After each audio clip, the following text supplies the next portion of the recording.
This video may contain offensive language or be frightening to some viewers. Viewer discretion is recommended.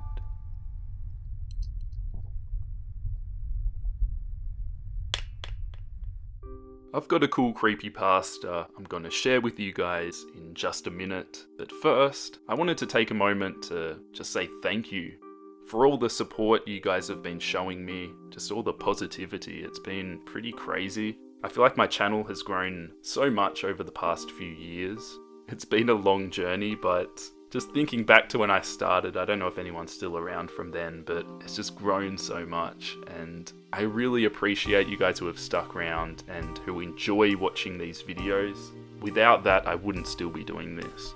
I love drawing and I love creating these videos, but if I'm being honest, there are a lot of really tedious things that go into making these videos. A lot of the editing, cutting up the audio, and a lot of the process that goes into these videos is extremely tedious and time consuming, and if no one enjoyed watching these videos, I just wouldn't make them.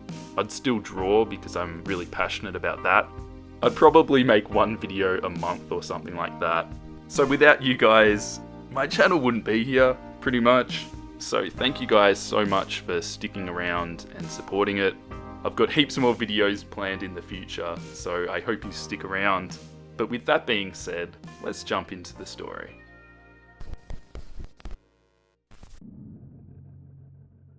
It's been 2 weeks since the whole thing started. It all started with a tanker accident. It was all over the news. Everyone thought it was just another oil spill. There were plenty of volunteers, plenty of people wanting to help the poor defenseless animals, plenty of victims. Within hours of the tanker accident, it started happening. The animals had gone crazy. They were scratching and biting the cleanup volunteers. They said that it was an adverse effect to whatever was in that tanker. Rescue workers were still trying to get the crew out of the ship. They could hear screaming inside, screams to open the doors. But that's when it all went to hell, as soon as they cut the door out. There was 6 minutes of broadcasting before it went silent. 6 minutes of screaming and agony. The ship crew attacked the rescue workers like rabid baboons, breaking bones and tearing flesh. The people on the shore weren't faring any better. Those that had been bitten by animals were attacking everyone else. It was worse than any war zone report. It was sheer brutality, and yet the broadcast still went on for 6 minutes. 6 minutes, and then blank faces. Nobody could explain what was happening. They tried to continue with regular news, the economy, the weather, a cute human interest story, but they couldn't make us unsee what we saw. I tried to continue with my regular existence, but every time I switched on the news or walked by a newsstand, it was there, this big mystery. They had some explanations, some kind of infection, brain parasites, but it didn't matter. It wasn't an infection we were afraid of. It was them. 4 days after the initial report, a state of emergency was raised. And yet we'd all seen this before. Every zombie movie ever. People didn't know who to trust. People were stockpiling food and weapons. Some tried to flee, but it seems every zombie movie was right. They didn't make it. 3 days later, they arrived in my town. I expected moans, shuffling corpses, dismemberment, but that's where the movies lied. They ran through the streets, screaming. I remember running to my front door as fast as I could, locking, barricading, doing anything to make sure it would stay shut. And then I headed for the window. I was on the second story, and I could see the carnage. They were unstoppable. They were aware. A group of them made their way through a building across the street. They jumped straight through plate glass windows. Even the shards slicing through them made no difference. They just kept coming. My barricade wasn't going to hold. I rushed around my flat, grabbing supplies and jamming them into the most secure room of the flat. I went back for one last look across the street, and I wish I hadn't. In a second-story window, my face met one of theirs. They knew where I was. I quickly dashed into the room and locked the door.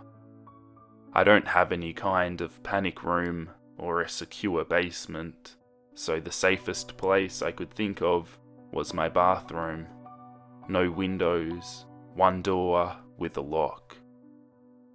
I filled my sink and bathtub full of water so I could stay for a while.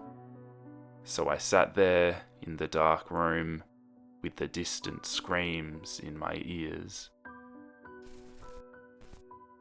I began to feel like I may have overreacted. It had been almost 2 hours and still no sign of them. It actually got quieter, and I thought they had moved on. Maybe I could leave the room, get to the kitchen, grab some more food to wait it out. But then a crash came from the front door. The sound of someone running full force into the door and knocking down the barrier behind it. There was a couple more crashes before I knew they were inside. Rapid footsteps moving around the flat, a couple screams, and then a bang on the wall beside me. My eyes were open to their widest, even in the pitch-black darkness of the room. Another bang, and another. They knew I was in there, and they knew I was scared. This was the zombie nightmare I had been expecting from the start. I had nowhere to run. There was only so much time before they would break in. I sat with my back to the door, hoping my extra weight would make it harder for them to get in. And then it got worse. "Why don't you open the door?" A voice on the opposite side of the door. No screams or moans, just a quiet, whispery voice. And then more of them.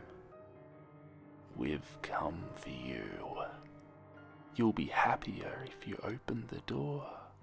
It's not so bad. We've come for you. You can't keep us out forever. Open the door. Just let us in. Let us in. Open it. Come on. There's no point fighting it. We're going to get in eventually. We're waiting for you. You may as well accept it. Open the door and let us in." The whispery voices became a cacophony of noises trying to persuade me, to break me, to fool me. I had heard that the moaning of zombies would drive people insane, but this was worse. A siren call. I sat in the darkness and hoped and prayed that they'd get bored. But they don't get bored, and they don't leave. I managed to use the mirror to peek under the door, only to be greeted by horrible, unblinking eyes, blood-smeared faces, screams, and more horrible whispers. That was 2 days ago. I don't know what to do anymore. Maybe it won't be so bad.